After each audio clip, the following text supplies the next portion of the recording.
Assalamualaikum warahmatullahi wabarakatuh. Kami dari kelompok 10 yang beranggotakan Aulia Rahmatul Firda Saadah dan Cynthia Marcelia Handika Putri. Di sini kami akan mempresentasikan hasil diskusi kelompok kami mengenai kurikulum inti dan kurikulum muatan lokal. Nah, yang pertama kurikulum inti.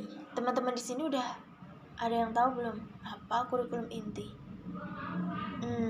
Kurikulum inti sebagaimana didefinisikan oleh Caswell dalam Abdullah Ed tahun 2011 adalah a continuous, careful planned series of experience which are based on significant personal and social problem and which involve learning of common concern to all youth. Abdullah Ed 2011 halaman 275.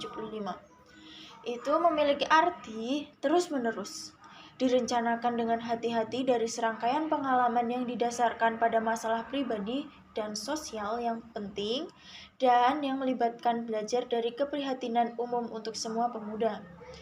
Nah, berdasarkan definisi di atas, ciri-ciri kurikulum inti adalah A. Rangkaian pengalaman yang saling berkaitan. B. Direncanakan secara terus-menerus sebelum dan selama dijalankan. Lalu C.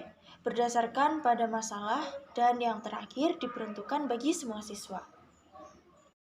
Lalu selanjutnya dasar pelaksanaan kurikulum inti atau nasional. Di dalam pelaksanaan kurikulum terdapat banyak faktor yang harus dipertimbangkan untuk mencapai tujuan dari kurikulum tersebut. Adapun di dalamnya penyusunan kurikulum mempunyai landasan yang terdiri dari landasan ideal, landasan hukum, dan landasan teori. Lalu selanjutnya, apa aja sih komponen-komponen dalam kurikulum inti? Nah, kurikulum inti atau nasional di dalamnya terdapat penyusunan yang harus sesuai dengan tingkatan pendidikan masing-masing. Seperti kurikulum nasional pada pendidikan dasar terdiri dari yang pertama, pendidikan Pancasila, yang kedua pendidikan agama, yang ketiga pendidikan kewarganegaraan, yang keempat bahasa Indonesia, yang kelima membaca dan menulis, yang keenam matematika, yang ketujuh kerajinan tangan dan kesenian, yang kedelapan menggambar, dan yang kesembilan pendidikan jasmani. Nah, selanjutnya ada asas penyusunan kurikulum inti. Kurikulum inti juga memiliki asas-asas yang terdiri dari asas filosofis, asas psikologis, asas sosiologi, dan asas organisator. Di sini teman-teman udah pada tahu belum apa sih pengertian dari asas filosofis, asas psikologis, asas sosiologi, dan asas organisator? Nah, di sini saya akan menjelaskan ya. Yang pertama, asas filosofis. Tujuan pendidikan tidak terlepas dengan unsur filosofis seperti mendidik anak untuk menjadi manusia yang baik di dalam masyarakat. Kata baik ini pada hakikatnya ditentukan oleh nilai, cita-cita atau filsafat yang dianut guru, orang tua, masyarakat, negara, dan dunia. Maka filsafat menentukan tujuan yang dicapai dengan alat yang disebut kurikulum. Lalu selanjutnya asas psikologi. Asas ini terdiri dari dua, yaitu yang pertama psikologi belajar dan yang kedua psikologi anak. Nah, psikologi belajar itu memiliki pengertian bahwa setiap anak dapat dididik untuk menguasai pelajaran, menerima norma-norma, dan dapat mempelajari bermacam keterampilan. Lalu yang kedua ada psikologi anak, yaitu memberikan kesempatan belajar kepada anak agar mengembangkan bakatnya.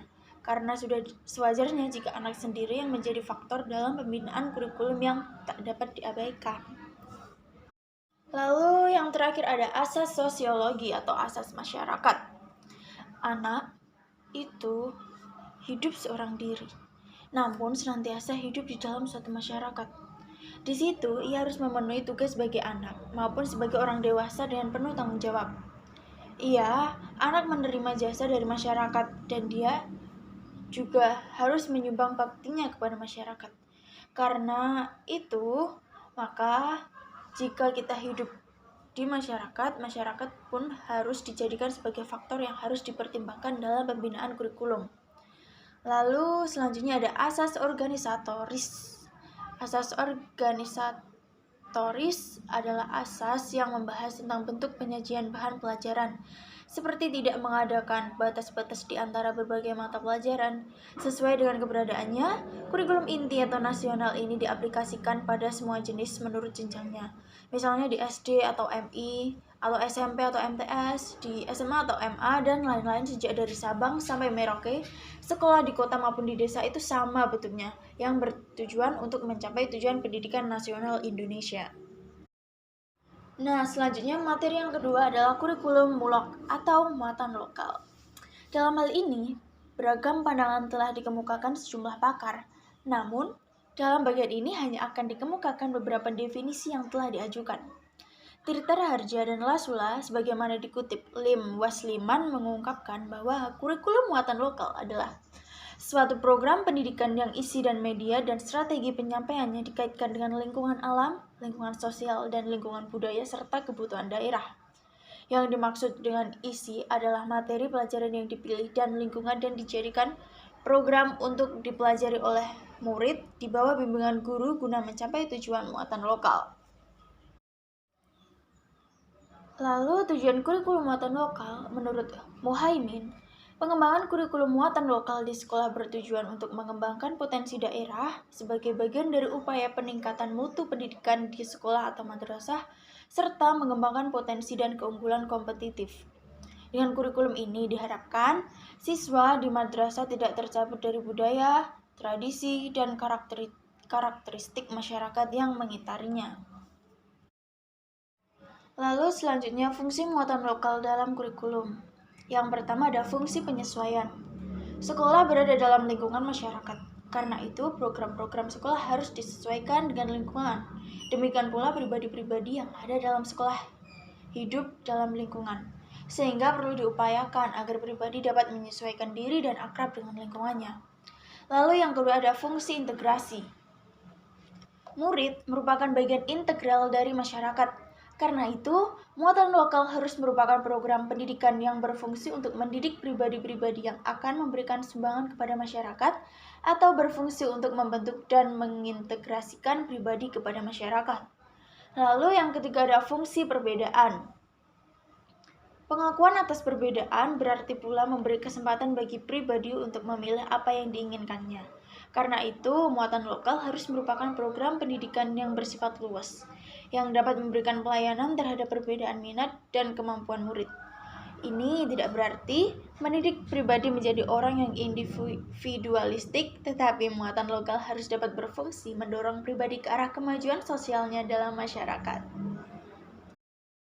Lalu yang terakhir ada ruang lingkup muatan lokal. Ruang lingkup muatan lokal adalah sebagai berikut. Lingkup keadaan dan kebutuhan daerah.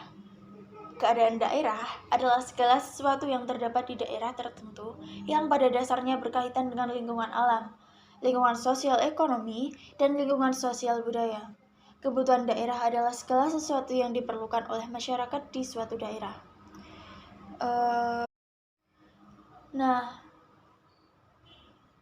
Sekian dari presentasi kami. Jika teman-teman ada yang mau tanya, ada yang masih dibingungkan, bisa langsung ke kolom komentar atau di ruang diskusi. Sekian dari kelompok kami, kurang lebihnya mohon maaf. Wassalamualaikum warahmatullahi wabarakatuh.